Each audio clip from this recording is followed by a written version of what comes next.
Web3.tv. Hello, Web3 TV. I'm Lisa Amnegard, and today we're at Crypto Expo Dubai 2025. Joining me right now is Girish Chand, Senior Partner at MCA. So thank you so much for joining me today. Thank you. It's such a pleasure to be on live. And how's your day going so far? Oh, it's fantastic. For us, we have been in the real world for so long. Okay, this is the first time that we are basically participating in a virtual assets exhibition, and the atmosphere is electrifying. And you've been in Dubai for the past 16 years. So how do you see the crypto space here in Dubai?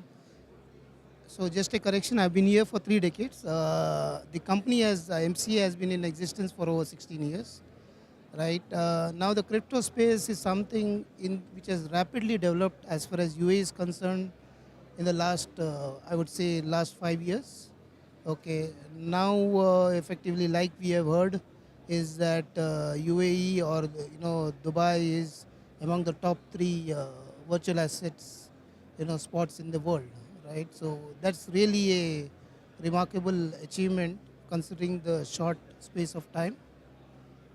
Okay, interesting. And for anyone who's unfamiliar of what MCA does, what can you tell us about MCA? So very simply, we basically take care of companies right from the formation and God forbid their liquidation as such, and the entire process in between, right? So we help them with setting up the company, we help them with all their compliances, whether it is related to accounting, whether it is related to taxation, AML, auditing, the entire sphere. We have even divisions which look at mergers and acquisitions, due diligences, arranging finance for companies, technology, and I can go on. Yeah, definitely. And I know that you were just, your partner was just on stage talking about what crypto companies should be thinking about when starting a business here in the UAE. So what are some of the main hurdles that many companies face when starting up their company here when it comes to crypto? So Dubai has always been a pioneer in terms of helping companies set up as such, right?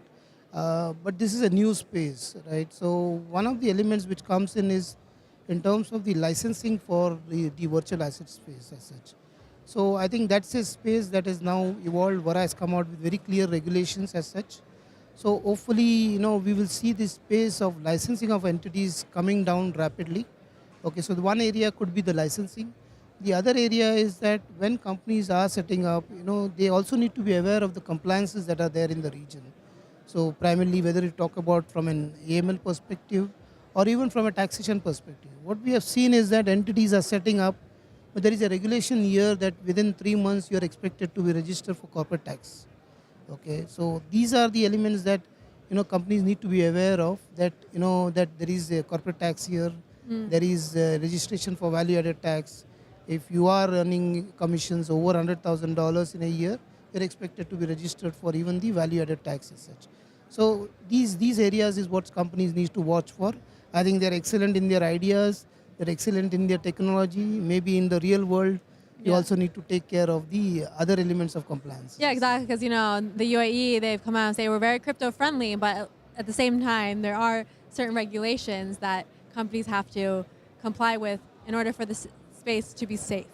Absolutely, absolutely. Yeah. I think the whole idea is that UAE does encourage people to come in, but obviously you need to take care of the investors that you're serving, the consumers that you're serving. So that's where the regulations have now been built, and I think now like they say, the platform is ready for the launch. Yeah, definitely. And when we look at the UAE, we have ADGM, we have VARA, we have RACDAO. So does it matter where a company incorporates themselves and when it comes to these different types? So it wouldn't, let me separate the elements of it. VARA is a regulatory body, right? ADGM has basically got the ADGM, RAC and DMCC. These are the places where companies can register themselves as such, right? So that is a differential. Yes, in terms of where they want to set up, I think it largely depends on what the company wants to do, okay? So primarily, if you are in the space of possibly regulatory activity, then obviously, you're looking at a DMCC or an ADGM, right? Maybe the non-regulatory activities, possibly the RACDAO is one place where they can, basically set it up as such. Okay, that's really good advice. And when you must have so many companies come to you and want to start their crypto companies. So what kind of trends are you seeing when it comes to various types of companies? Is there like more in AI or tokenization or stablecoins? So when we are looking at the crypto space, I think a lot of the people want to possibly look at crypto exchanges. Okay, some of them are obviously in the technology space also. Technology is easy, as long as you are not taking money from people and then kind of deploying it.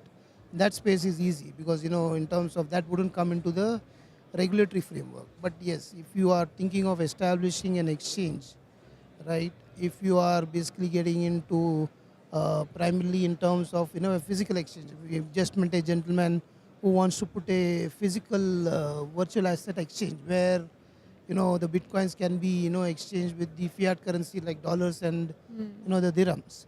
Now those all obviously would require licensing to be in place. Yeah, definitely. And if anyone wants to learn more about MCA, where can they find you guys? So we are available. Our website is www.mca.gulf. Okay, so you can find all information as such. Interestingly, we have released a booklet in this exhibition on the UAE crypto landscape. So if anyone wants to get hold of it, we are in booth number 52, and we can give you a quick rundown of what is involved in terms of setting up a company in UAE for the no, in terms of cost to set up a crypto company, what are we looking at? So roughly, if you talk about the setup related cost, they would be about a $20,000. Like I was joking with somebody that it will be less than the cost of a Bitcoin. Yeah? So you get it almost at a discount, right? Well, anyways, thank you so much for speaking with me. It's been a pleasure. Thank you. It has been my absolute pleasure. And I'll be bringing more interviews. My name is Lisa Amnegard, and you're watching Web3 TV.